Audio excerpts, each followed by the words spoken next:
ایک محبوب اپنے محب میں یا ایک محب اپنے محبوب کی ہر ادا ڈھونڈتا ہے، یہ محبت کا تقاضا ہے۔ اور کوئی گھر میں بیٹھ کر کے ہی عاشق ہو گیا، گھر میں بیٹھ کر کے ہی محب ہو گیا، یا بڑے بڑے جلسوں میں نعرے لگا کر کے ہی عاشق ہے، تو میرے عزیزو یہ محبت کا تقاضا نہیں۔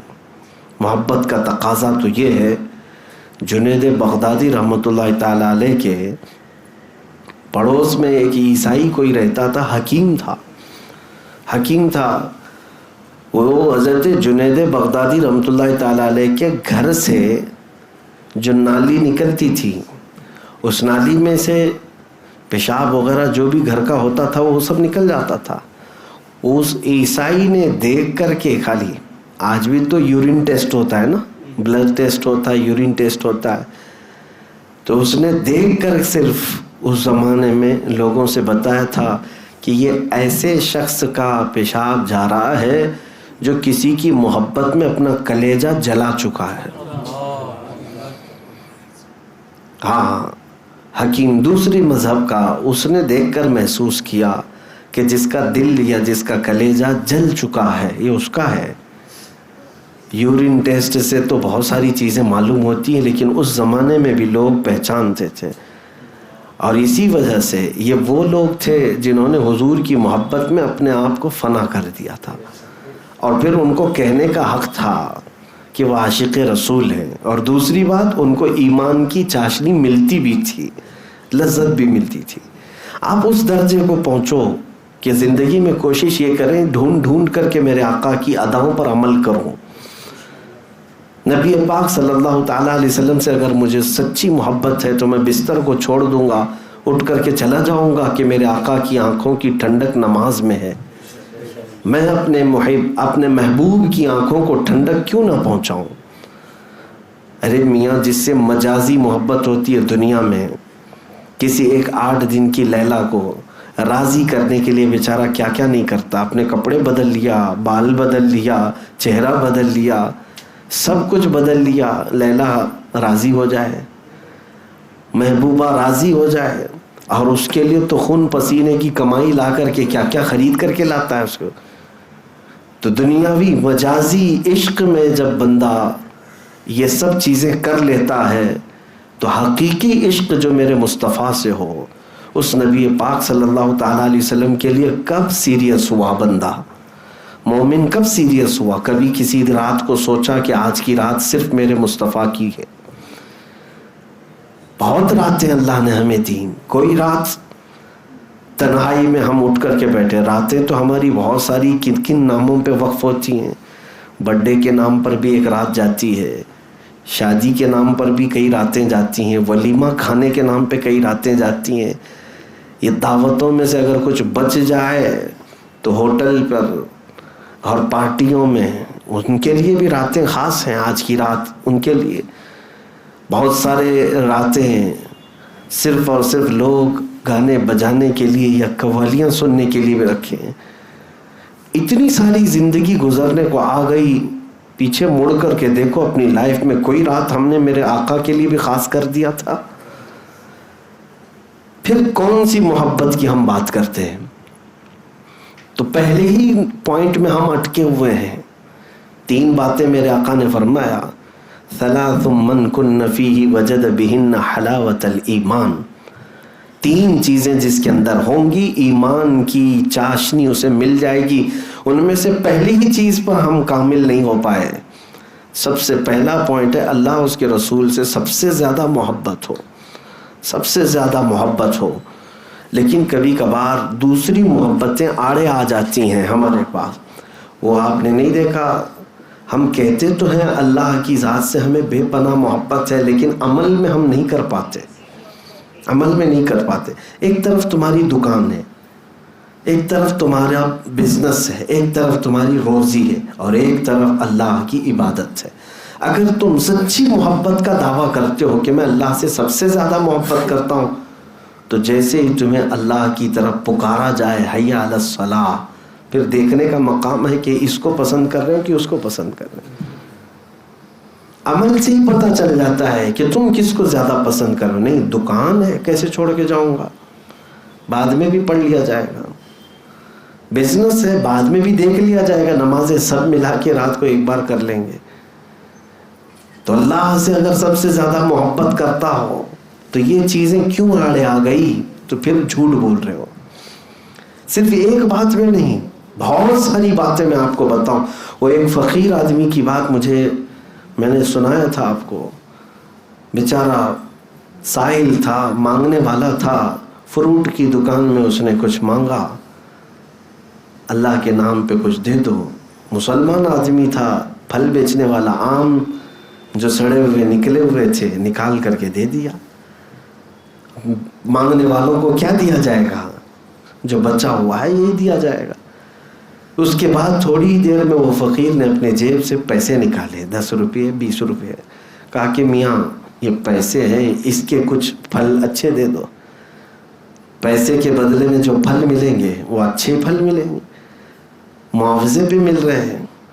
تو اچھے پھل اس کو مل گئے، 3 پھل آم۔ اب وہ فقیر دونوں پھل اپنے ہاتھ میں لیا اور اس کے بعد اللہ تعالیٰ سے کہتا ہے مولا یہ تیرا بندہ ہے، دیکھ اس نے تجھے کیا دیا ہے اور مجھے کیا دیا ہے۔ تیرے نام پہ میں نے مانگا تھا تو سڑی ہوئی چیزیں دیا، اور میں نے اپنی دولت سے مانگا تو مجھے اچھی چیزیں دیا۔ وہ دکان کا مالک جو تھا مسلمان تھا، رونے لگ گیا، کہا مجھ سے خطا ہو گئی، بہت بڑی خطا ہو گئی۔ میرے عزیزوں، زندگی میں ہم بہت مرتبہ یہ کام کرتے ہیں، بہت مرتبہ یہ ساری چیزیں ہو جاتی ہیں۔ میں اکثر کہا کرتا تھا اللہ اور اس کے رسول سے اگر سب سے زیادہ تمہیں محبت ہے تو سب سے پہلی پرائیوریٹی تمہاری لائف میں ہر چیز میں میرے حضور کی ذات ہونی چاہیے۔ ہمارے گھر میں یہ رواج برسوں سے تھا، آج بھی ہے الحمدللہ، اور میں کوشش بھی یہ کرتا ہوں لوگوں کو تلقین کر کے بھی کہ ہمارے والد گرامی علیہ الرحمہ اکثر یہ نصیحت کرتے کہ گھر میں جب بھی کوئی خوشی کا موقع آئے، یعنی شادی، منگنی، ولیمہ، عقیقہ، کچھ بھی آئے تو سب سے پہلے شادی سے 2-3 دن قبل سے ہی ہمارے گھر میں محفل مولود شروع ہو جاتی ہیں کہ پہلے حضور پاک صلی اللہ علیہ وسلم کی بارگاہ میں، اور پھر ذکر کی مجلس ہو، راتب ہو، اذکار کریں اللہ تعالیٰ کی بارگاہ میں، پھر ہم اپنی خوشی کی طرف آئیں گے۔ پہلے فرسٹ پرائیوریٹی اللہ اور اس کے رسول کی ذات ہے۔ خوشیوں میں تم بھول جاتے ہو، میتوں میں تو اللہ کو یاد کرتے ہو۔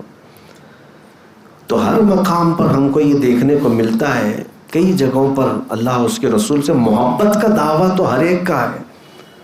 اگر ابھی میں پوچھوں تو سب ہاتھ اٹھا کر کے بولیں گے، دونوں ہاتھ اٹھا دیں گے، دنیا میں ہم اللہ اور اس کے رسول سے سب سے زیادہ محبت کرتے ہیں۔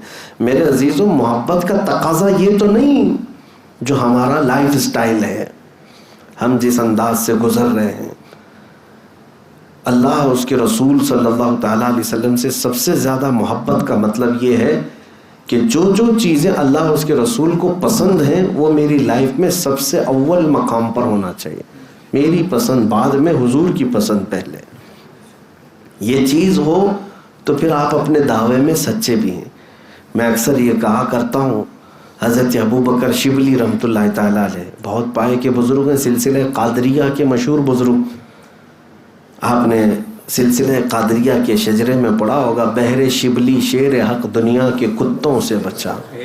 اس میں جو شبلی نام آیا ہے یہ حضرت ابو بکر شبلی، یہ حضرت جنید بغدادی رحمۃ اللہ علیہ کے مرید ہیں، خلیفہ، اور غوث پاک رضی اللہ تعالیٰ عنہ کے تیسرے پشت پر مرشد ہیں، دادا مرشد ہیں۔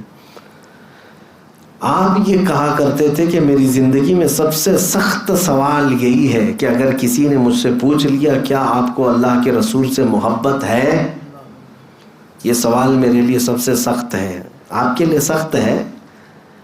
اگر کوئی کہے کہ حضور سے محبت کرتے ہو کہ نہیں کرتے ہو، بغیر سوچے سمجھے آپ کہیں گے کیوں نہیں کرتے۔ حضرت ابو بکر شبلی سے پوچھا گیا آپ کے لیے سوال سخت کیوں ہے؟ وہ کہتے ہیں اگر اس کے جواب میں نے نہ کہہ دیا تو ایمان چلا گیا۔ اگر سوال کسی نے کیا اللہ کے رسول سے محبت ہے، آپ نے جواب میں نہ کہہ دیا تو ایمان ہی چلا گیا۔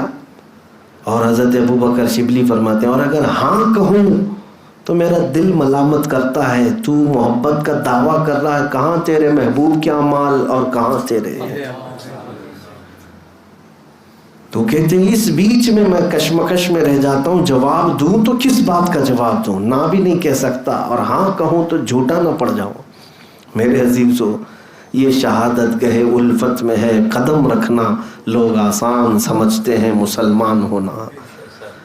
اسی لیے میں یہ پہلے پوائنٹ پر ہی آپ سے آج مخاطب ہوں کہ کوشش یہ کرو کہ ہمارے ہر عمل میں، ابھی تو فی الحال دماغی محبت چل رہی ہے، دل کی محبت چل رہی ہے، یہ بھی ٹھیک ہے، دھیرے دھیرے رفتہ رفتہ ایک وقت ایسا آئے گا کہ پھر آپ کا ہر عضو بھی محبت کرنے لگ جائے گا۔ آپ دل تو محبت کر رہا ہے، اس میں کوئی شک نہیں۔ اس کی علامت کیا ہے؟ آپ کا دل اللہ سے بھی محبت کر رہا ہے، حضور سے بھی محبت کر رہا ہے۔ اس کی علامت یہ ہے کہ آپ نبی کے خلاف اور اللہ کے خلاف کچھ بھی سننا پسند نہیں کرتے۔ حقیقت ہے یا نہیں؟ دل محبت کر رہا ہے، اس لیے تو آپ مخالفت نہیں پسند کرتے، محبوب کے خلاف کوئی ادا، کوئی جملہ بھی پسند نہیں آتا۔ تو یہ محبت تو آج ہے، دل کی محبت ہے، دماغ کی، ذہن سے محبت ہے، لیکن اب رفتہ رفتہ جو جسم کے ہر عضو کے اندر محبت آنی چاہیے اس کی کمی ہے۔ اور وہیں جب یہ سلوک جس کو کہتے ہیں، تصوف کے راستے میں سلوک منزل ہے، جب بندہ اپنے ہر عضو سے یہ ثابت کر دے، ہاتھ اٹھے تو بھی لگنے لگے کہ یہ رسول پاک کی محبت میں ہی کرتا ہے، اٹھنا بیٹھنا چلنا پھرنا کھانا پینا سونا، دھیرے دھیرے زندگی کا لائف سٹائل چینج ہوتا گیا، اپنے محبوب کی طرح ہونے لگ گیا، تو سمجھ لو کہ اب پورا جسم محبت کر رہا ہے، پورا جسم محبت کر رہا ہے، ہر عضو محبت کر رہا ہے۔ اللہ رب العزت سے جب محبت کرنے والوں کا حال یہ ہے کہ ان کے ٹکڑے بھی کر دیے جائیں تو ہر ٹکڑے سے اللہ کی آواز آتی ہے، اللہ اللہ کی صدا آتی ہے۔ منصور حلاج کے متعلق ہم نے سنا ہے، ان کو پھانسی دے دی گئی تھی، لیکن اس کے باوجود ان کے کٹے ہوئے جسم کے ہر ٹکڑے سے آواز آتی تھی اللہ تبارک و تعالیٰ کی بزرگی بیان کرنے کی۔ تو بہرحال زندگی میں ابھی ایمان کی لذت اور ایمان کی چاشنی اگر آپ کو پانا ہے تو سب سے پہلا پوائنٹ یہ ہے، اللہ اور اس کے رسول سے سب سے زیادہ محبت کرو، اور کوئی چیز آڑے نہ آئے، بیچ میں کوئی چیز آڑے نہ آئے۔ وہ بدر کے صحابہ جو شہید ہو گئے، 2 چھوٹے بچے معاذ اور معوذ رضی اللہ تعالیٰ عنہ، پتہ ہے ایک بچے کا اس میں ہاتھ کٹ گیا تھا اور بغل کی چمڑی سے لٹک رہا تھا، اس بچے نے اپنے ہاتھ کو پیر کے نیچے رکھ کر کھینچ کے نکال دیا تھا، کس لیے کہ وہ بائیں ہاتھ میں تلوار لے کر کے لڑ رہا ہے اور یہ ہاتھ لٹک لٹک کر سامنے آتا تھا، تو اس نے یہ ہاتھ کھینچ کر کے نکال دیا اور یہ کہا میرے اور میرے رب کی رضا کے بیچ میں جو بھی چیز آئے میں نکال دوں گا۔ جو خلل اندازی پیدا کر رہا ہے، اپنے جسم کے پارٹ کو جو الگ کر دے، یہ وہ لوگ ہیں جو سچی محبت کے دعوے دار ہیں اور انہیں ایمان کی لذت ملی ہے۔ ہم تو کتنی چیزوں کو اپنے آس پاس بسا کر کے رکھے، ہم خواہشات کے پیچھے چل پڑے، خواہشات کے پیچھے، اور خواہشات کا نام ایمان نہیں ہے۔ بہت ساری چیزیں ہمیں قربان کرنی ہوگی، دنیا ہمیشہ کی نہیں، آپ سب کو پتہ ہے، سب کو پتہ ہے، اگر تم اپنے خواہشات کے پیچھے چلو گے، چند گناہوں کی لذت کے بعد واپس تو مر کر کے اللہ کی بارگاہ میں پہنچنا ہی ہے۔ تو کیوں ہم یہ فانی دنیا کی لذت حاصل کرنے کے لیے ہمیشہ کی جنت کو قربان کر رہے ہیں؟ جہاں ہمیشہ ہمیشہ رہنا ہے اس زندگی کو آپ مد نظر رکھیں۔ تھوڑی تکلیفیں ہوں گی دنیا میں، ہو سکتا ہے تم جو چاہ رہے ہو آج اس کو قتل کر دیا، تم نے اس خواہش کو مار دیا، تھوڑے دن تک بے قراری رہے گی، بے چینی رہے گی، ارے ساری دنیا کر رہی ہے میں کیوں نہ کروں، نشہ وہ بھی کر رہا ہے، ہاں نشہ، تاش کے پتے، جوا، یہ سب تو حرام کاریوں سے وہ بھی تو آگے بڑھ رہا ہے، میں کیوں نہ کروں۔ اسلام نے سود سے روک دیا ہے، فلاں تو سود اور بڈی میں تو کروڑ پتی بن گیا، میں بھی تھوڑا حاصل کر لیتا کیا ہو جاتا۔ یہ خواہشات تو دوسروں کو دیکھ دیکھ کر بار بار آتی رہیں گی، بار بار ہوتی رہیں گی، اور ہر خواہش کو جب جب تم مار دو گے اللہ کے لیے، پھر یہی وہ منزل ہے جب تمہیں ایمان کی لذت مل جائے گی۔ کسی دن بہک گئے، اللہ کو چھوڑ دیا اور اپنی خواہش کے پیچھے چل پڑے لوگ۔ یہ اب نوجوانوں کے لیے بڑا چیلنج ہوتا ہے، بہت چیلنج۔ گناہ ہر گھڑی دعوت دیتے رہتے ہیں، اپنی طرف بلاتے رہتے ہیں، ہر قدم پر تمہیں استقبال کر کے بلاتے ہیں گناہ دنیا میں، اور تمہیں اس کی لذتیں بھی بتاتے ہیں۔ لیکن تمہیں ابھی ایمان کی لذت اگر مل جائے ایک بار تو یہ سارے گناہوں کی لذت ہیچ ہے، کچھ بھی نہیں ہے۔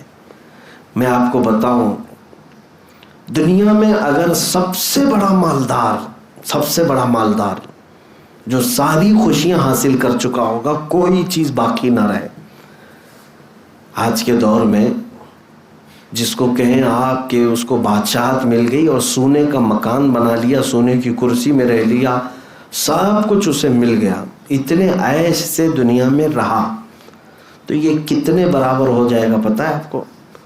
قیامت کے دن ایک بندہ جنت میں سے صرف اس کو ہوا سونگھا کر کے لایا جائے گا، صرف وہاں کی خوشبو اور ہوا میں گزار کر کے لایا جائے گا، اور پھر بتایا جائے گا کہ یہ جو بندہ ابھی لذت حاصل کیا ہے، یہ دنیا میں اس نے جو لذتیں پوری حاصل کر کے آیا تھا، یہ اس کے مقام تک بھی نہیں پہنچ پائے گا۔ اب سمجھ جاؤ آپ کی جنت کی لذت کیا ہے۔ صرف خوشبو سونگھ کر کے آنے والا اور ہوا میں اڑ کر کے آنے والا، وہ دنیا کے بڑے سے بڑے ارب پتی کھرب پتی سے بھی بڑھ کر کے لذت حاصل کر چکا ہوگا، تو پھر دنیا کی لذت کوئی معنی ہی نہیں رکھتی۔ کتنا حاصل کرو گے، کتنا دوڑو گے، کتنا بھاگو گے۔ ہاں، ہر کوئی یہاں پر ریچسٹ نہیں بن سکتا، ہر کوئی بادشاہ نہیں بن سکتا، یہ سب کو پتہ ہے، لیکن دوڑتے دوڑتے تھک کر کے کہیں مر جاتے ہیں، دوڑتے رہتے ہیں، اور اس دوڑ میں وہ اللہ اس کے رسول کو کب کے پیچھے چھوڑ چکے ہوتے ہیں۔ لیکن ہم نے دیکھا ہے جو اللہ اس کے رسول کی طرف دوڑتے ہیں وہ کبھی تھکتے بھی نہیں، وہ بڑھتے چلے جاتے ہیں، اور اگر اس راستے میں ان کا انتقال بھی ہو جاتا ہے تو ہمیشہ کے لیے ان کا نام زندہ رکھ دیا جاتا ہے۔ آپ کو پتہ ہے دنیا کا ایک بادشاہ جس کو سکندر کہا گیا، سکندر اعظم، اور دارا نام سنا ہوگا آپ نے، شیخ سعدی رحمۃ اللہ علیہ نے دارا سکندر کا نام اپنی حکایتوں میں نقل فرمایا۔ پون دنیا پر اس نے حکومت کر لی تھی، تقریباً پونی دنیا حاصل کر لیا تھا، ہر جگہ وہ ہر ملک قبضہ کیا، ہر خزانہ اس کے پاس، پونی دنیا۔ لیکن موت آئی، موت سے پہلے اس نے وصیت یہ کیا تھا کہ مجھے دفن کرنا تو میرے دونوں ہاتھ قبر کے باہر ہی رکھنا، ہاتھوں کو دفن نہیں کرنا۔ اس کی غلاموں نے پوچھا تھا کہ ایسا کیوں، کسی کو دفن کریں تو پوری قبر میں دفن کرتے ہیں۔ کہا تاکہ دنیا والے میری قبر کو دیکھ دیکھ کر کے عبرت حاصل کریں، جس کے پاس پون دنیا تھی قبر میں دونوں خالی ہاتھ لے کر سویا ہے، اس کے پاس کچھ بھی نہیں ہے۔ اور یہی سب کے ساتھ ہے ہمارے، اسی لیے آخرت کا جو ذریعہ ہے ہمارا وہ اللہ اس کے رسول کے پاس ہے۔ اور قرآن میں اللہ تعالیٰ فرماتا ہے ما عندکم ینفد وما عند اللہ باق، جو تمہارے پاس ہے خرچہ ہو جائے گا، جو اللہ کے پاس ہے وہ ہمیشہ باقی رہے گا۔ کب تک باقی رکھو گے تمہارے پاس؟ جو بھی چیز تمہارے پاس ہے سب خرچہ ہو رہی ہے۔ آپ کیا سمجھ رہے ہیں؟ بینکوں میں لاکرز میں جو چیز لگا کر کے آپ رکھیں خرچہ نہیں ہوتی، ٹھیک ہے سیونگ میں رکھ لو، لیکن کیا کیا خرچہ ہو رہا ہے آپ کو پتہ ہے؟ ہر چیز خرچہ ہو رہی ہے۔ آپ کے گھر کا پانی، آپ کے گھر کا دانا، آپ کے گھر کا کھانا، اس کے علاوہ آپ کے کپڑے۔ ہاں، آپ 50 سال تک تو کپڑے نہیں پہنتے، جو ہے آپ کے پاس وہ جانے والے ہیں۔ اور سب سے بڑھ کر کے یہ ہے کہ آپ کا جو سب سے زیادہ خرچہ ہو رہا ہے، پیسے بھی جمع کر کے رکھ لیے، پراپرٹی بھی کسی کو نہیں بیچ رہے، سب جمع کر کے رکھ رہے ہیں، لیکن قرآن کے مطابق ایک چیز خرچہ ہو رہی ہے، وہ ہے تمہارے زندگی کے دن. وہ تو خرچہ ہو کے رہیں گے، اس کو کیسے روکو گے؟ آج 25 سال کے ہو، چند دنوں کے بعد پھر ملو گے، کہو گے ہم 26 کے ہو گئے، 1 سال تو خرچہ ہو گئے ہمارے. اس خرچے کو تم روک نہیں سکو گے. ما عندکم ینفد وما عند اللہ باق. اللہ فرماتا جو تمہارے پاس ہے یہ سب خرچہ ہو جائے گا، اور جو اللہ کے پاس ہے وہ ہمیشہ باقی رہے گا. اس کے لیے زندگی میں اللہ اور اس کے رسول سے سب سے زیادہ محبت کرو، اور وہیں بھیجنے کے لیے کچھ تیاریاں آج ہی کر لو، آج ہی بھیج دو وہاں پر کچھ چیزیں جو باقی رہیں گی، اور تاکہ ہم قبر میں جائیں اور حشر میں جائیں تو سکون سے رہ سکیں. ویسے مجھے بتاؤ اس دنیا نے کیا سکون دیا، کیا سکون دیا؟ میں کبھی کبھار سوچتا ہوں، ایک بندہ، میں نے تفسیر میں اس سے قبل بار کہا تھا، ایک بندہ دنیا میں دوڑتا رہا مال کے لیے، اولاد کے لیے، بیوی بچوں کے لیے، سکون تو تھا نہیں. صبح اٹھتا تھا، بھاگتا تھا، شام ہوتی تھی آتا تھا، تھک ہار کر کے سوتا تھا، اور پھر کبھی بزنس میں دھوکہ، کبھی اس میں خسارہ، کبھی نقصان، یہ سب چیزیں تو جھیلتا رہا. کبھی کسی کا قرض، اور کبھی کسی کا تانا، کبھی کسی کی گالی، کبھی کسی سے مار پیٹ. یہ سب تو لائف میں چل ہی رہا ہے، سب کے چل رہا ہے. عورتیں الگ پریشان، مرد الگ پریشان.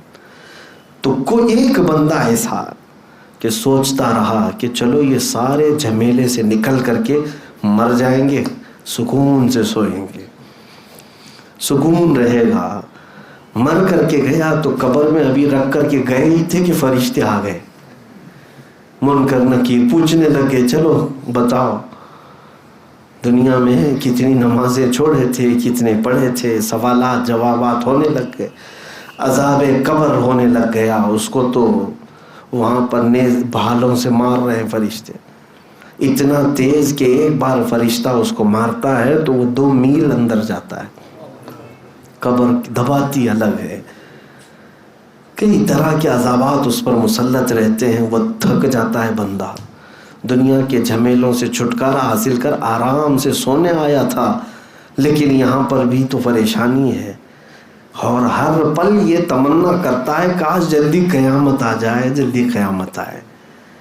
پھر سور پھونکا گیا، اچانک اس کو اعلان ہو گیا قبر میں کہ چلو چلو حساب کا دن آ گیا. اٹھ گیا، چلو یہ قبر والے چکر سے تو آزادی مل گئی.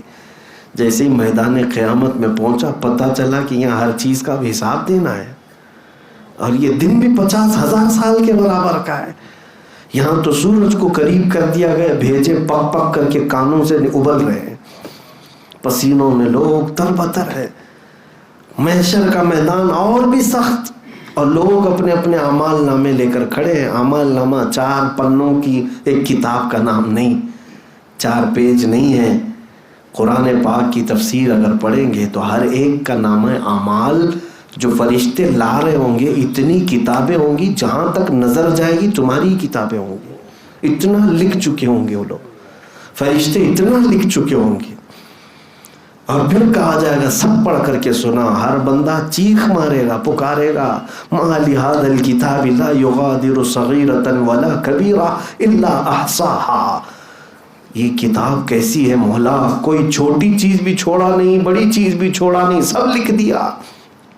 نام اعمال، پھر وزن کرنے کا معاملہ، پھر پل صراط سے گزرنے کا معاملہ بڑا کٹھن تھا. سوچتا رہا. 3 مرحلے میں بتا رہا ہوں. دنیا سے سارے جھمیلوں سے چکر نکل کر کے قبر میں جانے کو سوچا کہ سکون ملے گا. قبر میں پہنچا تو بھی نہیں. قبر سے اٹھا، حشر میں سوچا، حشر میں حساب کتاب الگ، اور پکڑ ہو گئی. اب یہ آخری منزل تھی.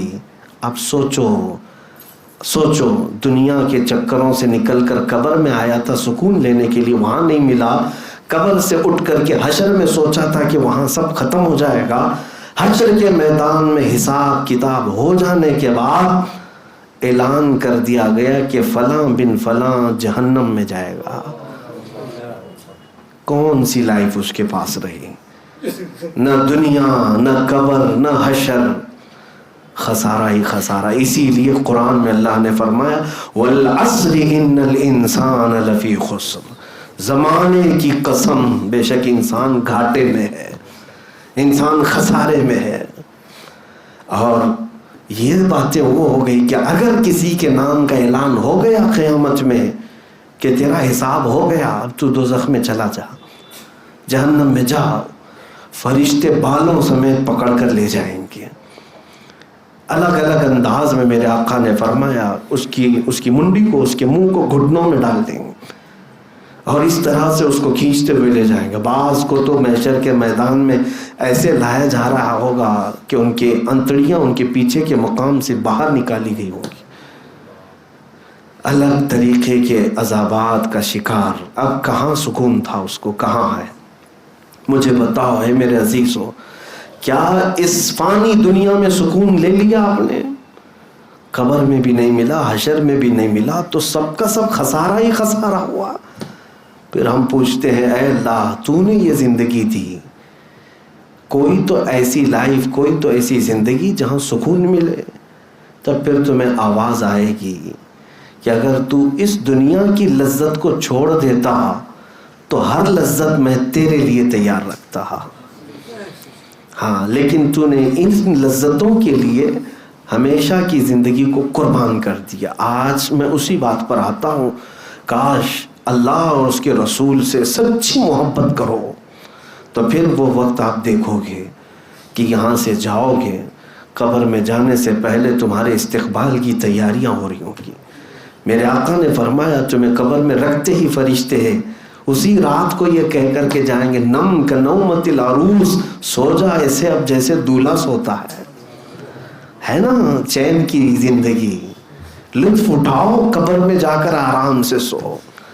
اسی لیے اعلیٰ حضرت کو سنو کیا کہتے ہیں، خاک ہو کر عشق میں آرام سے سونا ملا۔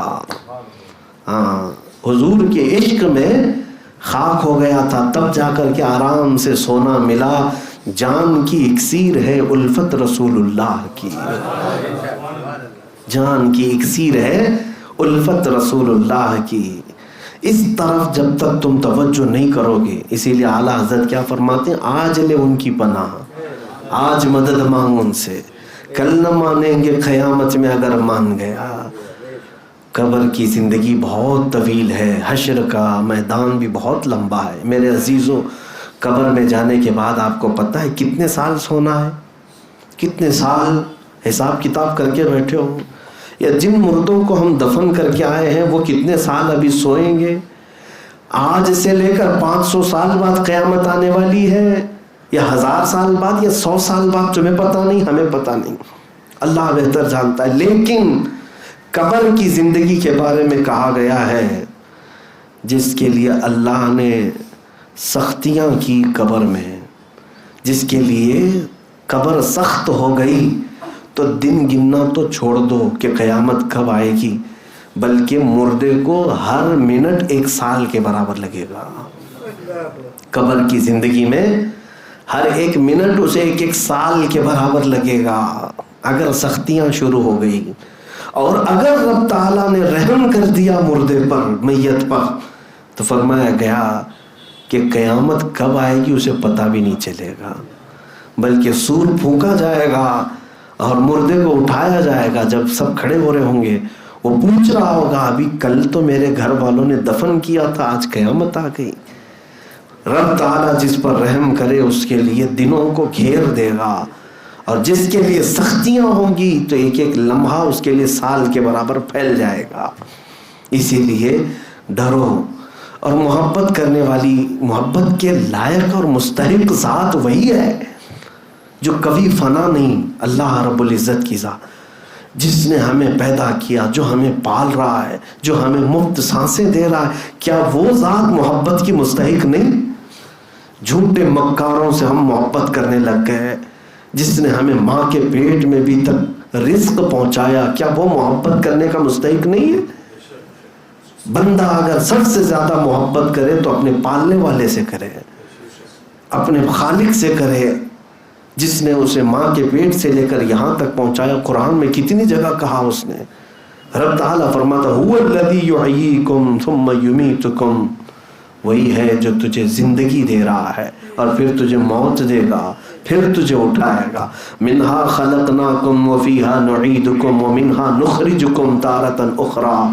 مٹی پر ڈالنے کے بعد یہ کہا جاتا ہے، اللہ فرما رہا ہے اسی مٹی سے ہم نے تجھے پیدا کیا، اسی میں ہم تجھے ڈال رہے ہیں اور اسی سے پھر تجھے ہم اٹھائیں گے.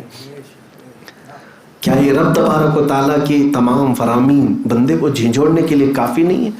میرے اوپر قدرت، میرے اوپر حکومت، میرے اوپر بادشاہت، میرے اوپر سلطنت کسی کی ہے تو صرف میرے پیدا کرنے والے کی ہے. تو پھر محبت بھی اسی کو زیب دیتی ہے، محبت بھی اسی سے کی جائے. اور جو مولا ہم کو پالنے والا، ہم کو پیدا کرنے والا، اس سے محبت کرنا پہلا درجہ بنتا ہے. اور پھر دوسرے درجے پر وہ رب جس سے محبت کر رہا ہے، اس رسول سے محبت کرنا بھی ہمارے لیے شان ہے. یہ مومن کی شان ہے. میں 3 باتیں تھی پوری نہیں کر سکا. اس میں پہلا ہی نقطہ ہے، دنیا میں سب سے زیادہ کس سے محبت ہو؟ اللہ اور اس کے رسول سے. ثلاث من کن فیہ وجد بہن حلاوت الایمان.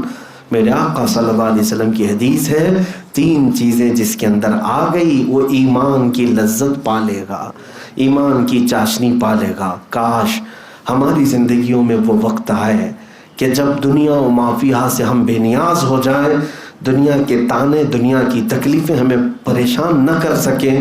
ہمیں ایمان کی چاشنی اور ایمان کی لذت اللہ عطا کرے.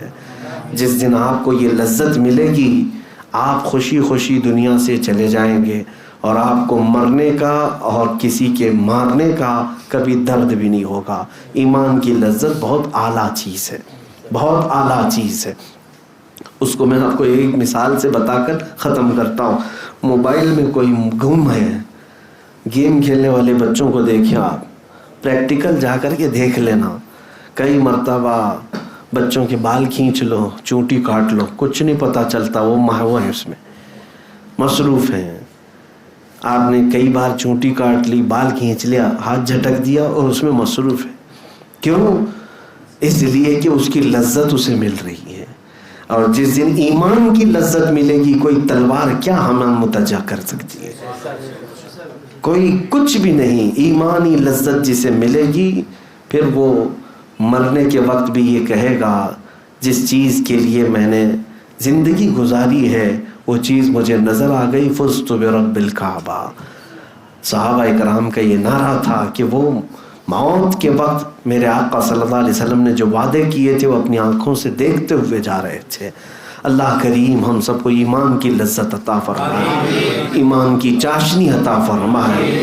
کریم خدا دنیا میں ہمیں سب سے زیادہ تجھ سے اور تیرے حبیب سے محبت کی توفیق عطا فرمائے. ہمارے دلوں کو دنیاوی آلائشوں سے پاک کر دے، دنیاوی گندی محبتوں سے پاک کر دے. اے رب العالمین، تیرا دیا ہوا یہ دل ہے مولا، یہ دھڑکے تو تیرے لیے اور تیرے حبیب کے لیے. مولا ہم سب نکموں کو کام والا بنا دے. وصلی اللہ تعالی علی خیر خلقہ محمد وآلہ واصحابہ اجمعین، وآخر دعوانا الحمد للہ رب